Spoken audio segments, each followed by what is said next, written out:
Start हुआ। हाँ बोलिए।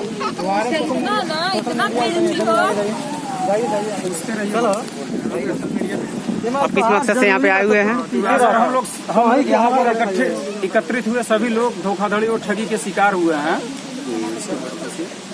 आप लोग किसके अंतर्गत यहाँ पे ज्वाइनिंग एप्लीकेशन डालने आए थे? जी ये ओसीपी एजुकेशनल सर्विस नाम की एक कथित एनजीओ है जिसका संचालक घुगली में रविंद्र कुमार पासवान नाम का व्यक्ति था, जो कि घुगली के पातालपुरी गांव का निवासी है।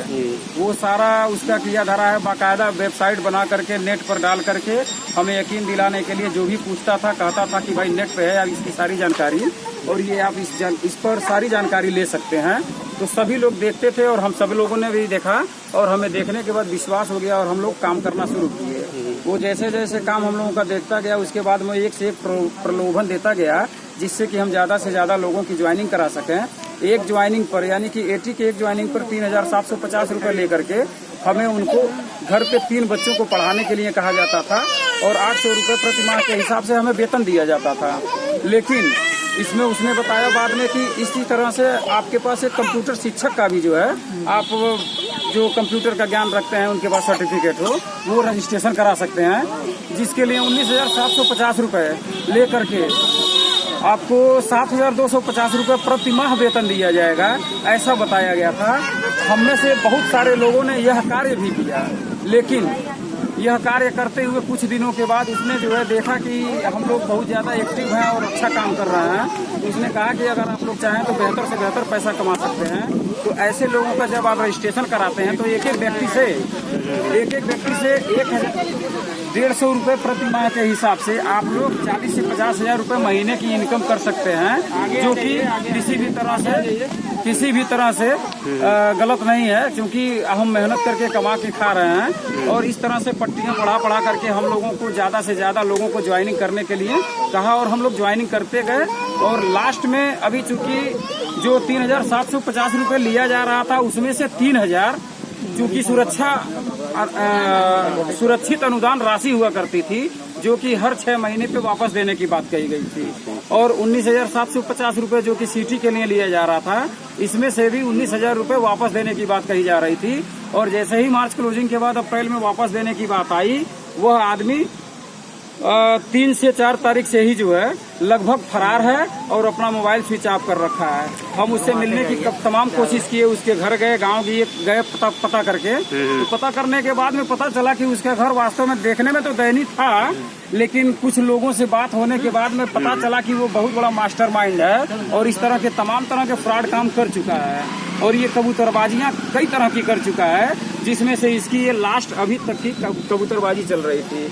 इसमें से कहा गया है कि उसका कोई पता नहीं है, घर वालों ने उसका कोई अता पता नहीं बताया। हम लोगों ने किसी तरह से उससे संपर्क साधा और उसको विश्वास में लेकर के उससे कहा कि आप लोग आइए और आपसे कोई दिक्कत नहीं है, हमें कोई आपको कुछ नहीं कहेगा। अगर आप सही हैं तो आप आइए हमारे साथ मिल करके कानूनी लड़ाई में हमारे साथ दीजिए और साथ रहिए। इसके पहले कहीं आपने FIR किया था? हम FIR किए थे सर, यहाँ तो SP ऑफिस पे हम लोगों ने एक आवेदन दिया था, जिसके बाद चूंकि ये मामला रविंदर के खिलाफ जाता है और वो पुरैना थाना के अंतर्गत आता है, वहाँ पे बुलाया गया लेकिन कोई सुनवाई हुई नहीं सर। इधर उधर की बातें कही जा रही थी, तो हम लोग संतुष्ट नहीं हैं वहाँ से। और आज इसी कार्रवाई को लेकर के फिर से हम SP साहब के वहाँ आए थे, लेकिन संजोग से दुर्भाग्य से SP साहब से मुलाकात नहीं हो पाई।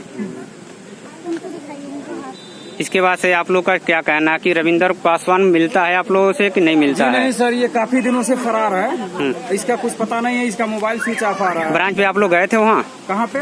घुगली ब्रांच पे आप लोग गए थे? घुगली ब्रांच पे सर ताला लगा हुआ है और उसका अता पता कुछ नहीं है, बाहर उसका कोई। वहाँ ब्रांच में ताला रविंदर कुमार पासवान का लगा है या मकान मालिक का लगा हो? छोड़ दिया कि रविंदर कुमार पासवान आप लोग को सूचित किया हुआ था जब वहाँ पे जो है कि ब्रांच जब बंद हुआ? तो नहीं, कोई सूचना नहीं दिया था।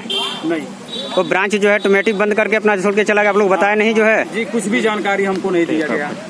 और एक चीज और कहना चाहूंगा सर, इस ठगी के शिकार हुए लोग बहुत ही ज्यादा रूप से सताए जा रहे हैं, क्योंकि हमने पब्लिक से रजिस्ट्रेशन करवाया था उनका पैसा लेके, जिनमें से कुछ लोग हमारे साथ आए हुए हैं। इनमें से ये एक बच्ची है कोठी भार थाना के अंतर्गत, इसने भी काफी लोगों का रजिस्ट्रेशन कराया था। उसमें से कुछ लगभग 10 से 12 की संख्या में वो लोग आए और इस बच्ची से झगड़ा करके मार के इसके हाथ को तोड़ दिया गया। देख लीजिए बच्ची है और प्लास्टर सामने है ये, और पुराना प्लास्टर है। आप समझ सकते हैं, नया कोई प्लास्टर नहीं है, पुराना प्लास्टर है। कई दिन हो गए उसको मारे हुए, और हम लोगों को जब कोई कार्रवाई नहीं हुई तो मजबूर होकर फिर से दोबारा एसपी ऑफिस में आना पड़ा। उसमें से ये महिला है, इनके हस्बैंड को उसी पैसे की वजह से इनके हस्बैंड ने इनके साथ ने इनको घर से बाहर निकाल दिया, और ये बहुत ही बदतर जिंदगी कुछ दिनों से जी रही है, मजबूर हो गई है जीने पे।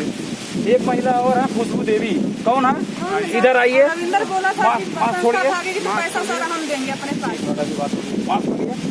ये है खुशबू देवी, जो कि सिसवा बाजार की रहने वाली हैं। इन्होंने भी पूरे क्या नाम है कोटीवर थाने में जो है ये कहा, लेकिन कोई कार्रवाई नहीं हुई, कोई सुनवाई नहीं हुई। और इनके साथ विडम्बना ये है कि इन्होंने जिन जिन लोगों का रजिस्ट्रेशन करवाया उसमें से किसी दबंग व्यक्ति ने इनको 28 तारीख को चाकू मारने की धमकी दिया है, यह कह के कि अगर 28 तारीख तक पैसा हमारा नहीं मिला हम तुमको चाकू मार देंगे। यह महिला यह सोच के परेशान है कि इसका हस्बैंड बाहर रहता है, घर पे इसके और इसके 2 छोटे छोटे बच्चों के अलावा कोई नहीं है। ये बेहद ही डरी और सहमी हुई है। बाकी सभी लोग इनको धमकियां दे रहे हैं। बच्चे देखिए इनके, छोटे छोटे बच्चे, ये छोटे बच्चे इनके हैं। ये अगर इसके साथ ऐसा हो गया तो जिम्मेदारी किसकी होगी? इसमें हमको सुनने में आया होगा कि कोई पॉइजन भी लेके जो है कि किसी को धमकी मिला हुआ है, बहुत जबरदस्त पॉइजन भी लेके। इनकी हालत देखिए सर, कैसे ऐसे लोगों से ठगी का उसको भगवान का भी डर नहीं है। ये जहर लेके चल रहा है इसलिए कि मैं मरूंगा जरूर रविंदर कुमार पासवान की वजह से, लेकिन इसका सारा जिम्मेदार रविंदर कुमार पासवान होगा, मेरी मौत का कारण। किसी भी एफसीओ को रविंदर कुमार पासवान लगभग किसने पैसे की लगभग जो है कि आप लोगों के ग्रुप से जो है कि यह घोटाला हुआ है रविंदर कुमार पासवान के द्वारा? सर कम से कम 2 से 3 करोड़ रुपए लगभग वो लेके बैठा हुआ है। पैसा कहीं नहीं दिया है सर। उड़ती खबर मिली है, चर्चा में है कि वो किसी दया नाम की लड़की और ललिता नाम की लड़की के औरत के साथ रहता है। यहाँ तक कि सुनने में आया है कि दया नाम की लड़की जो है उसकी पार्टनर है, उसके साथ वो शादी करके घर बसाना चाहता है, जबकि ये रविंदर कुमार पासवान ऑलरेडी शादीशुदा पहले से है, उसके बच्चे भी हैं। सुनने में यही आया है शादीशुदा। हमने सोचा कि ये आखिर में रखेगा कहाँ, तो लोगों ने बताया कि यह गोरखपुर में किसी भी हाईवे पे जमीन लेने की बात कर रहा है, मकान बनवाने की बात कर रहा है और 4 व्हीलर लेने की बात कर रहा है। हम सोचने पे इसीलिए इसके ऊपर शक इसलिए हुआ कि जब इसकी घरेलू हालत इतनी दयनीय है, बद से बदतर देखे हमको खुद तरस आया। इसके बावजूद ये इतना बड़ा सपना कैसे पाल रहा है गोरखपुर जैसे महंगे शहर में अपना मकान बनवाने के लिए, आलीशान घर बनवाने के लिए और 4 व्हीलर लेने के लिए। ये कहानी कुछ समझ में नहीं आ रहा है। हमें लग रहा है कि कुल का कुल पैसा ये इसी के पास रखा हुआ, टोटल पैसा रविंदर कुमार पासवान। ये प्रोसेस कितने दिनों से चल रहा है आप लोग के साथ जो है? प्रोसेस चल रहा था सर पिछले 10 महीने से, अगस्त से चल रहा था लगभग। अगस्त से शुरू हुआ, सितंबर से शुरू हुआ, ऐसे ऐसे धीरे धीरे पूरे जिले में बढ़ता गया और पूरे जिले में इसका रैकेट फैला हुआ है सर। ये ब्रांच क्लोजिंग कब से हुआ है? ब्रांच क्लोजिंग हुआ है सर अब मार्च में ही हो चुका है, लेकिन अप्रैल में हमारी वापसी होनी थी। जो सिक्योरिटी मनी हमने क्रमशः 3,000 और 19,000 बताया, ये पैसा हमें वापस होना था अप्रैल में, लेकिन तब से ये फरार चल रहा है कि हमें पैसा ना देना पड़े।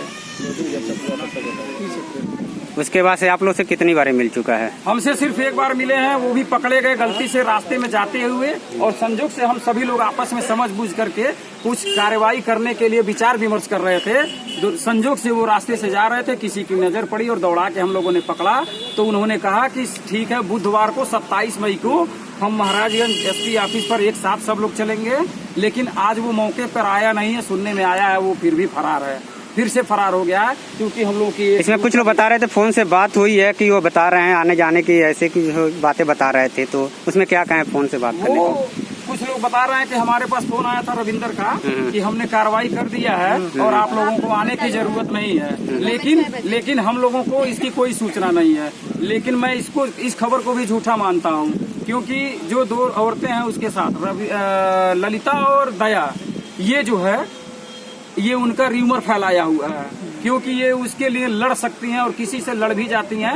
एक टकराव मेरे साथ भी बहुत ही भीषण रूप से हो गया।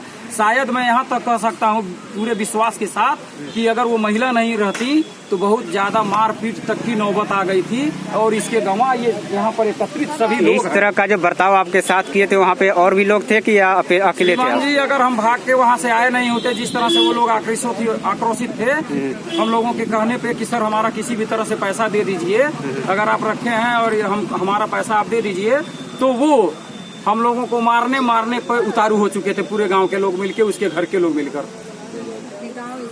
इसलिए अपने गांव पे उसने एक मीटिंग करके रविवार को बुलाया था कि हम लोग मिल के एसपी साहब के वहाँ बुधवार को 27 मई को चलेंगे, लेकिन धमकी दे करके वहाँ से भगा भी दिया। हम भगे नहीं होते तो मार खाए होते। उसके न आने की स्थिति में भी हम लोग मजबूर और लाचार होकर के और किसी भी थाने पर सुनवाई न होने की वजह से हमको आज फिर भी एसपी साहब के वहाँ आना पड़ा, लेकिन दुर्भाग्य था कि हम मिल नहीं पाए क्योंकि श्रीमान जी बैठे नहीं हैं। हम लोगों से यही कहना चाहते हैं कि जो हमारा पैसा लिया है वो रिटर्न कर दे, क्योंकि लोगों ने हमारे घर के आके सामान उठा ले जा रहे हैं, उल्टा सीधा बात बोल रहे हैं, धमकी दे रहे हैं। हमारे पास कुछ खाने पीने कौन धमकी दे रहा है आपको? गाँव जिनका पैसा भर रहे हैं, हम फार्म भरे वही लोग धमकी दे रहे हैं। कोई घर के सामान उठा लेके चला जा रहा है। रविंद्र कुमार पासवान ने यही कहा था कि हर 6 महीने पे हम पैसा रिटर्न कर देंगे। आज रिटर्न करने की जरूरत आया है तो भाग जा रहा है। हम लोग का फोन नहीं रिसीव करा, फोन करके बोल रहा है दूसरा बताइए, दूसरा तोड़। आपकी क्या समस्या है? हम रविंद्र से यही कहना चाह रहे हैं कि सारी पैसा वापस करें, क्योंकि अगर पैसा वापस नहीं करेगा। आपको क्या लग रहा है पैसा अपने पास रखा है, वापस कर देगा? अगर पैसा अपने पास नहीं रखता, क्योंकि हम लोग उसको खुद पैसा दिए हैं, वो खुद गारंटी लेता था। अगर वो गारंटी लिया है तो सारे एफपीओ को पैसा वापस कर दे, ताकि हम सारे टीचर को पैसा वापस कर दें। और नहीं तो अगर पैसा नहीं वापस करेगा, अगर सारे एफपीओ को अगर कुछ हो जाए तो इसका जिम्मेदार रविंद्र कुमार पासवान। तो आप लोग के साथ चलने के लिए तैयार है? कहीं आगे अगर जाना हो तो? कहीं भी न जा रहा, न आ रहा, फोन से बात कर रहा, न मिल रहा, कुछ भी। ठीक।